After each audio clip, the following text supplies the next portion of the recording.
Dr. Alan Wright wiped sweat from his brow as he carefully brushed dirt from the metallic surface. The alien sun beat down mercilessly on the archaeological dig site. After 3 months on this barren planet at the edge of explored space, his team had finally found something significant. "Lisa, come look at this," he called to his colleague. Dr. Lisa Monroe hurried over, her eyes widening as she saw what Alan had uncovered. "Is that what I think it is? If you're thinking it's manufactured technology and not a natural formation, then yes," Alan replied, excitement building in his voice. "And it's old, really old." The object was approximately 2 feet long, with an oddly familiar curve to its design. Despite being buried for what must have been thousands of years, the metal hadn't corroded. It gleamed in the sunlight as if it had been crafted yesterday. Lisa knelt beside him, pulling out her scanner. "The dating analysis says this is at least 15,000 years old." She frowned at her device. "That can't be right. No species we know had interstellar capability that far back." Alan carefully extracted the artifact from the soil. Strange symbols were etched along one side. "These markings, they almost look like human writing." Lisa finished his thought. "But that's impossible." The rest of the team gathered around as word spread of their discovery. Soon, the single artifact became many as they uncovered more pieces buried in the same area. By day's end, they had recovered 23 objects of various sizes, all made from the same mysterious metal. In their makeshift lab that evening, Lisa ran her scanner over each item. "Alan, you need to see this," she said, her voice trembling slightly. "I found traces of organic material embedded in the microscopic pores of the metal." "What kind of organic material?" "DNA, human DNA." The room fell silent. The nearest human colony was 12 light-years away, and Earth itself was hundreds of light-years distant. Humans had only achieved faster-than-light travel 2 centuries ago. "Could it be contamination from our handling?" asked Ben Carter, a junior researcher. Lisa shook her head. "No, the DNA is embedded within the metal matrix itself, as if it was incorporated during manufacturing, and it's degraded in a pattern consistent with the age of these artifacts." Alan sat down heavily. "So either humans were here thousands of years before we supposedly developed space travel, or someone wants us to think they were," offered Kelly Reed, the team's security officer. The next day brought an even more significant discovery. Beneath what they now realized was a collapsed structure, they found a data crystal. Unlike anything in current use, it somehow interfaced with their equipment after Lisa made some modifications. "It's a star chart," Alan announced as the holographic display flickered to life. It showed a region of space unfamiliar to any of them, with one particular location marked prominently. When they transmitted their findings to the Galactic Council, the response was dismissive. "Honorable Dr. Wright," began the message from Council Representative Orcs, his tentacled face barely concealing his amusement. "While your discovery is certainly intriguing, the Council's experts find your conclusions highly speculative. The notion that humans, who were primitive even by their own historical records at the time in question, could have created advanced technology is simply not credible. The artifacts likely belong to one of the many extinct civilizations from that era. We suggest focusing your research in more productive directions." Alan switched off the message and looked at his team. "They don't believe us." "Would you?" asked Lisa. "We're claiming something that rewrites not just human history, but galactic history." Alan's eyes returned to the star chart. "There's only one way to convince them. We need to find what's at these coordinates."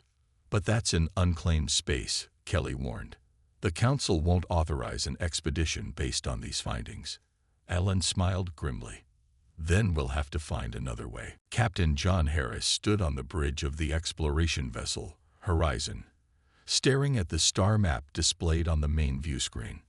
The coordinates from Dr. Wright's discovery pointed to a section of space that official charts listed as empty. No planets, no stars, nothing but void. "Captain, we're approaching the target coordinates," announced Olivia Jones, the ship's chief science officer. Her fingers danced across her console as she analyzed the sensor readings, still not detecting anything unusual. Harris nodded. Getting the Horizon assigned to this mission had required calling in every favor he'd accumulated during 15 years of service. The Galactic Council had reluctantly approved what they called a routine survey mission, clearly expecting nothing to come of it. "Council transmission coming in, sir," said Communications Officer Paul Ward. The screen changed to show the stern face of Council Observer Krell. The reptilian alien made no attempt to hide his disdain. "Captain Harris, my superiors are questioning the fuel expenditure for this mission. You've been searching empty space for 5 days now. The Council suggests you conclude this treasure hunt and return to more productive assignments." Sam Miller, the tactical specialist, muttered under his breath, "They've been breathing down our necks since we left port." Harris maintained his professional demeanor. "Observer Krell, we still have 3 days allocated for this mission. I intend to use them fully. The human obsession with your own importance in galactic history is becoming tiresome," Krell said with a dismissive wave of his clawed hand. "These fantasies that your species once ruled the stars are childish at best." The transmission ended before Harris could respond. He turned to his crew. "Opinions?" "The Council's been unusually interested in stopping this mission," Olivia noted. "They've sent daily messages questioning our course, our methods, our very presence here." Sam nodded in agreement. "It's almost like they're afraid we might actually find something. Or they think we're wasting resources chasing ghosts," Paul countered. "Dr. Wright's theory does sound far-fetched, even to me." Harris studied the view screen again. "Dr. Wright's team found human DNA in those artifacts. That fact alone deserves investigation." "Captain," Olivia suddenly called out, her voice sharp with excitement, "I'm detecting an anomaly in the gravitational readings. There's something here, but it's hidden somehow." Harris straightened. "Explain." "It's like space itself is being bent around a massive object, or system of objects. The readings suggest a cloaking field unlike anything in our databases." "Can we penetrate it?" Harris asked. Sam moved to Olivia's station, studying her readings. "Not with standard sensors, but if we reconfigure our scanners to detect gravitational microfractures." For the next 6 hours, the crew worked to modify their equipment.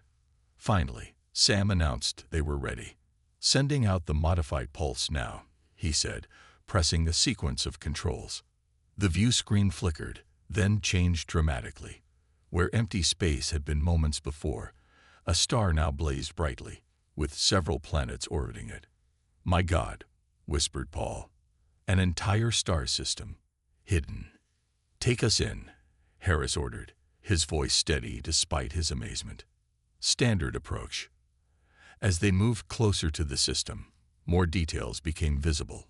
Around the second planet, they detected massive structures in orbit. "Captain, I'm picking up energy readings from those orbital installations," Sam reported. "They just activated." "Defensive posture," Harris ordered. "But hold weapons. We're not here to start a fight." The Horizon approached cautiously. As they drew nearer to the orbital structures, their true nature became clear. "Those aren't space stations," Olivia said in awe. "They're shipyards. Ancient shipyards." The view screen showed massive docks containing vessels of incredible size and unusual design. Ships that had clearly been waiting there for thousands of years. "Captain," Paul called out, his voice tense. "We're being scanned. Something on those ships just woke up." Harris watched as lights began to appear across the dormant fleet. "Send a universal greeting on all frequencies. Let them know we come in peace." "Sir," Sam said quietly, "I think they already know who we are." The bridge of the Horizon fell silent as a holographic figure materialized before them. It appeared as a tall humanoid shape made of light, with shifting patterns flowing across its surface. "Welcome, children of Earth," the figure said in perfect English. "I am Guardian, custodian of the ancient fleet. You have finally returned, as was foretold." Captain Harris stepped forward. "I am Captain John Harris of the exploration vessel Horizon. We come seeking knowledge about artifacts discovered on planet LV-789. The light being nodded. The beacon was activated, as it was designed to do when found by those carrying the creator genome. Creator genome? Dr. Olivia Jones asked, moving closer. Yes. Human DNA. Guardian's form shifted, displaying a double helix pattern. The fleet was programmed to await the return of its creators, or their descendants. You. Before anyone could respond, the ship's communication system chimed. "Captain, council vessels approaching at high speed," Paul reported. 3 warships, heavily armed. Harris frowned. "They must have been tracking us despite our communications blackout." The main view screen split to show Ambassador Zurax, a tall blue-skinned alien representing the Galactic Council. His expression combined shock and suspicion. "Captain Harris, you have violated Council directive by entering a restricted zone without authorization. Your vessel is ordered to withdraw immediately." Harris stood taller. "Ambassador, we were following coordinates from an archaeological discovery. We had no knowledge this was a restricted area. It doesn't appear on any charts." "Because it isn't on any charts," Guardian interjected, its voice now broadcasting through the ship's communication system. "This system has been hidden for 50,000 years, awaiting the return of humanity." Ambassador Zurax's eyes widened. "What is that entity?" "I am Guardian, created to protect and preserve the ancient fleet until the humans return to claim their legacy." Zirax's expression shifted to one of dismissal. "Impossible. Humans are a young species in galactic terms. They achieved spaceflight barely 3 centuries ago." Guardian's form expanded, filling more of the bridge. "Your understanding is incomplete, Ambassador. Humans achieved interstellar capability 50 millennia ago. They built this fleet and many others." "Ridiculous," Zirax scoffed. "No evidence exists of any human civilization capable of such achievements." "That is by design," Guardian replied calmly. "The evidence was hidden or destroyed." Harris looked between the holographic being and the ambassador's image. "Guardian, can you prove what you're saying?" "Of course." The being gestured, and the ship's systems came alive with new data. "I am unlocking the historical archives for your review." Olivia gasped as her console filled with technical specifications and historical records. "Captain, this data, it's incredible. Ship designs, star charts, historical accounts, all dating back thousands of years." Sam studied the tactical information appearing on his screen. "These vessel capabilities exceed anything currently in service, even Council dreadnoughts." Ambassador Zurax's face had lost some of its certainty. This could all be fabricated. A human trick. "DNA cannot lie, Ambassador," Guardian stated. "The ships respond only to human genetic markers. Observe." The bridge crew watched as lights throughout the ancient shipyard began activating in sequence, systems powering up after millennia of dormancy. "The fleet recognizes the genetic signature of its creators," Guardian explained. "No other species can command these vessels." Zurax fell silent, clearly disturbed by the implications. "There is much you do not understand about human history," Guardian continued. "The fleet was built for a purpose that remains relevant today." Harris looked at the massive ships now visible through the view screen. "What purpose?" "Defense," Guardian replied simply. "Against an enemy your people once faced, and chose to forget." "Forget?" Harris asked. "How does an entire species forget its own history?"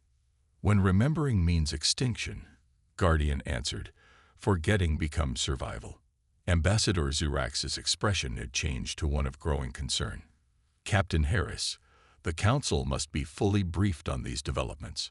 I request permission to board your vessel with a diplomatic team."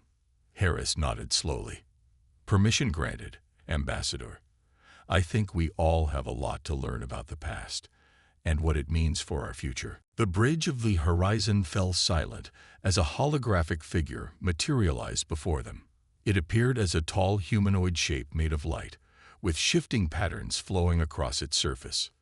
"Welcome, children of Earth," the figure said in perfect English. "I am Guardian, custodian of the ancient fleet. You have finally returned, as was foretold." Captain Harris stepped forward. "I am Captain John Harris of the exploration vessel Horizon. We come seeking knowledge about artifacts discovered on planet LV 789. The light being nodded.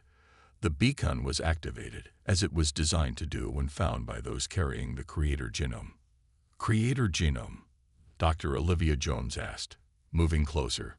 "Yes, human DNA." Guardian's form shifted, displaying a double helix pattern. The fleet was programmed to await the return of its creators, or their descendants. "You." Before anyone could respond, the ship's communication system chimed. "Captain, Council vessels approaching at high speed," Paul reported. 3 warships, heavily armed. Harris frowned. "They must have been tracking us despite our communications blackout." The main view screen split to show Ambassador Xerax, a tall blue-skinned alien representing the Galactic Council. His expression combined shock and suspicion. "Captain Harris, you have violated Council directive by entering a restricted zone without authorization. Your vessel is ordered to withdraw immediately." Harris stood taller.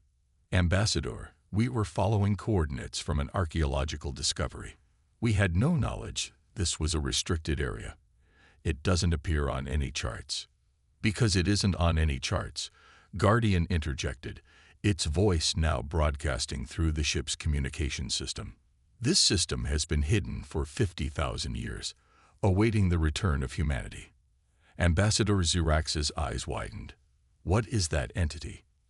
"I am Guardian, created to protect and preserve the ancient fleet until the humans return to claim their legacy."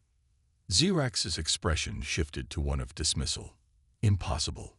Humans are a young species in galactic terms. They achieved spaceflight barely 3 centuries ago." Guardian's form expanded, filling more of the bridge. "Your understanding is incomplete, Ambassador. Humans achieved interstellar capability 50 millennia ago. They built this fleet and many others." "Ridiculous," Xerax scoffed. "No evidence exists of any human civilization capable of such achievements."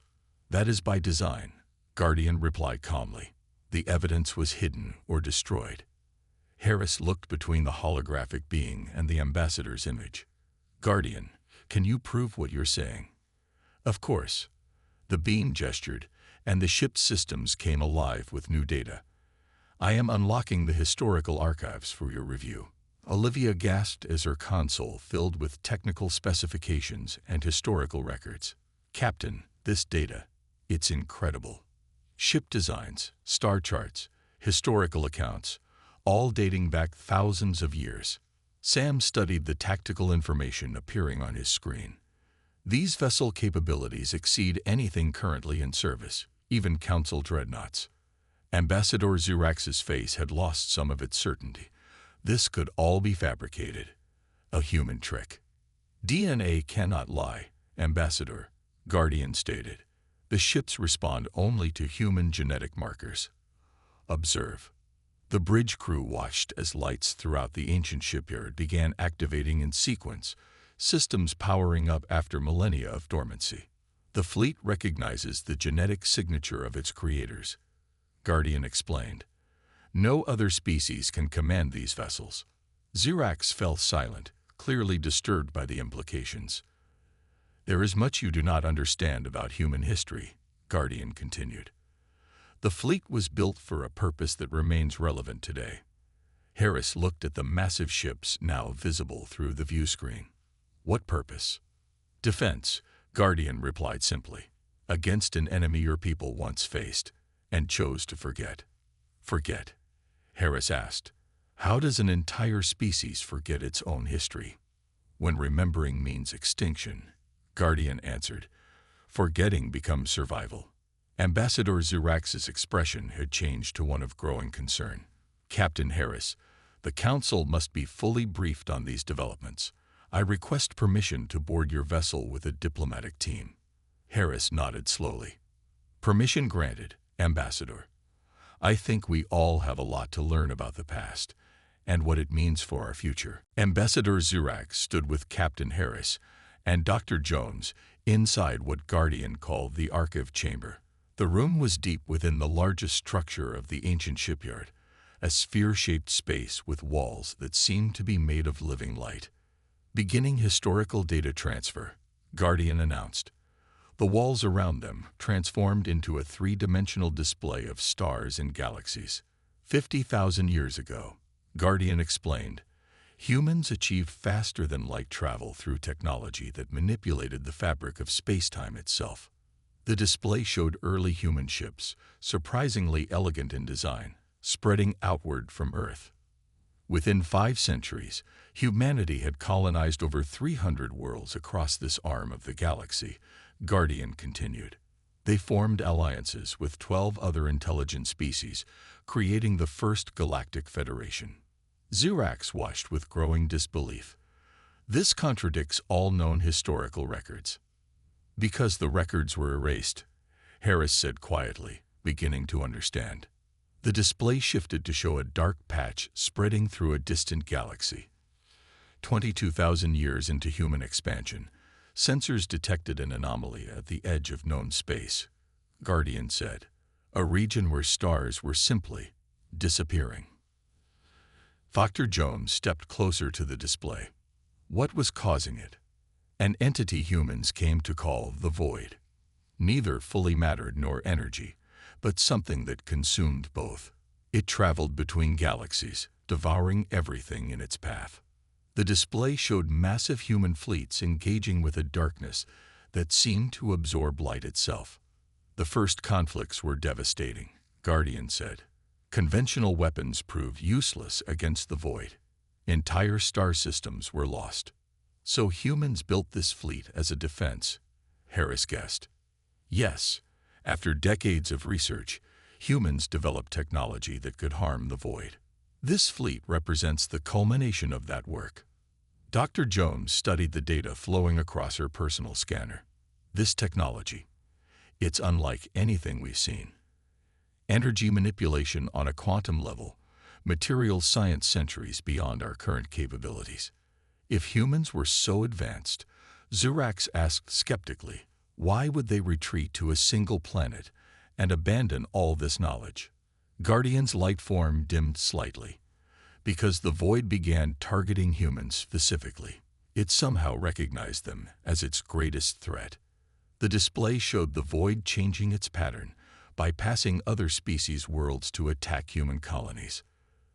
The Federation scientists discovered something disturbing, Guardian continued. The Void could detect the unique pattern of human thought, the electromagnetic signature of the human brain. So the Void could find humans wherever they went, Harris said grimly. Precisely. After centuries of devastating losses, humanity made an unthinkable choice. They would return to Earth, use advanced technology to erase all knowledge of their achievements from their own minds, and regress their civilization to a pre-technological state. Dr. Jones gasped. They chose to forget who they were. Yes, the remaining alien allies helped implement the plan, then withdrew from this sector of space to draw the Void away. The fleet was hidden, programmed to await the day when humans naturally evolved back to a point where they could understand their own legacy. Zurax examined data from his own device. These genetic profiles confirm modern humans are identical to those in the fleet's database. The memory wipe was biological, not genetic, Guardian explained. Your potential remained unchanged. Harris moved toward a window overlooking the dormant fleet. Why now? Why was the beacon activated at this particular time? Guardian's form grew brighter. Because the Void is returning. Long-range sensors have detected its approach at the edges of what you now call Council space. A terrible silence fell over the room. Captain, Zurax said finally, his voice uncharacteristically subdued. The Council must be informed immediately. They won't believe this without proof, Harris replied. Zurax's expression hardened. Then we must provide proof. I will transmit the data we've gathered and request an emergency session. The ambassador moved to a corner to make his transmission. When he returned, his face was grim. The Council acknowledges receipt of our data, but their response is concerning. They are demanding immediate surrender of all ancient vessels to Council authority. What? Harris turned to face the ambassador. Why? They believe such powerful technology cannot remain under human control. They cite your species' history of conflict as justification. Guardian's light form pulsed. The fleet will respond only to human command. That is embedded in its foundational programming. Captain Harris paced the command deck of the ancient flagship, which Guardian had identified as the Defender. Though 50,000 years old, the ship hummed with power and readiness. Its systems had awakened fully to human presence, interfaces adjusting to modern language and understanding. Council Battle Group will arrive in approximately 4 hours, Sam reported, having adapted quickly to the ancient but surprisingly intuitive tactical systems. How many vessels? Harris asked. 17 warships, including 3 dreadnoughts. Dr. Jones looked up from her station. Captain, I've been studying the data Guardian provided about the void. It's worse than we thought. She brought up a display showing a dark mass moving through distant space, stars blinking out as it passed. The void has consumed 3 galaxies since humans went into hiding. It's been moving slowly but steadily in this direction. At current speed, it will reach the outer council worlds within 6 months. Ambassador Xerax, who had chosen to remain with the humans rather than return to the council fleet, studied the display grimly.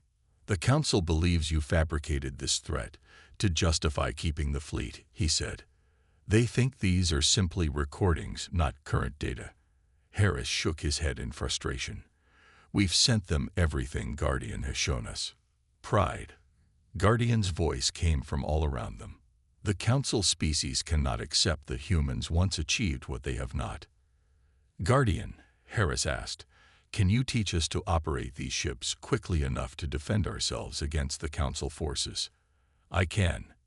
These vessels were designed with intuitive neural interfaces. They respond to human thought patterns as much as physical control. For the next 3 hours, Guardian guided Harris and his crew through accelerated training. The ancient technology seemed to anticipate their needs, correcting mistakes before they could cause damage. It was as if the ships remembered humans, even after 50 millennia.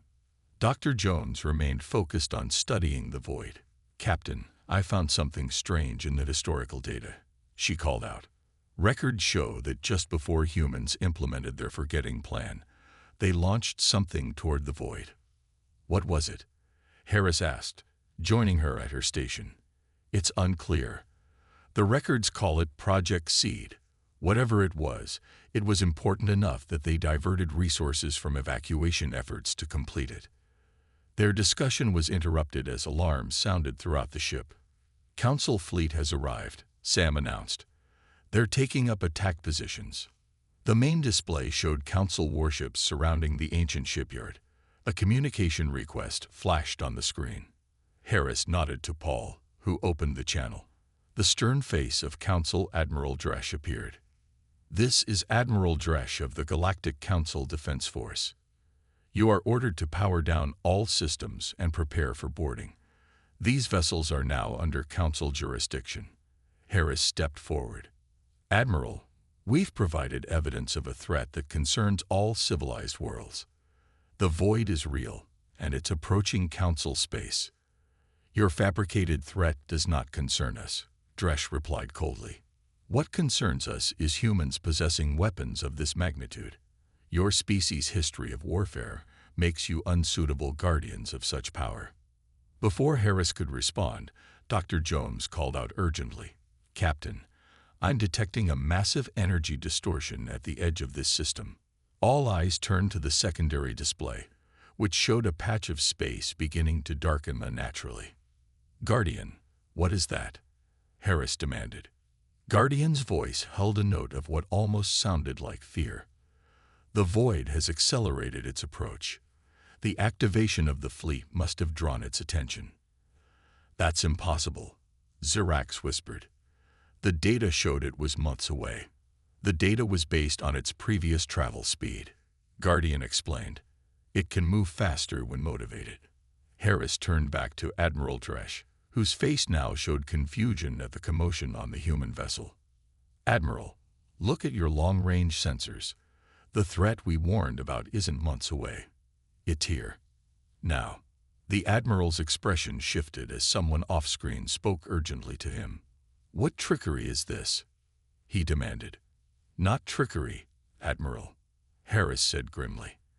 The enemy that drove humanity into hiding 50,000 years ago has returned.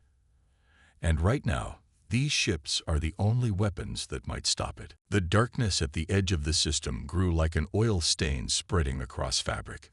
Council sensors recorded stars blinking out one by one as the void approached.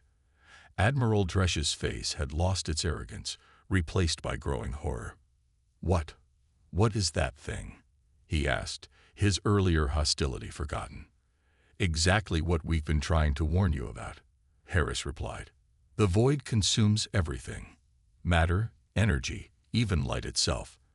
And it's heading straight for the Council worlds. One of the smaller Council vessels moved closer to investigate the phenomenon. As the crew watched in horror, the ship's lights flickered and died. The vessel itself seemed to dissolve, its structure breaking apart and being absorbed into the darkness. All ships, fall back, Dresch ordered, panic evident in his voice. Retreat to safe distance.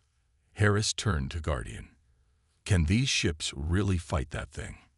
They were designed specifically for this purpose, Guardian confirmed. The ancient fleet carries weapons that can disrupt the void's energy patterns. Then we need to move now, Harris said decisively. How many ships can we operate with our limited crew?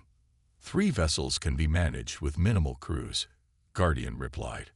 I can direct automated systems for basic functions. Harris nodded.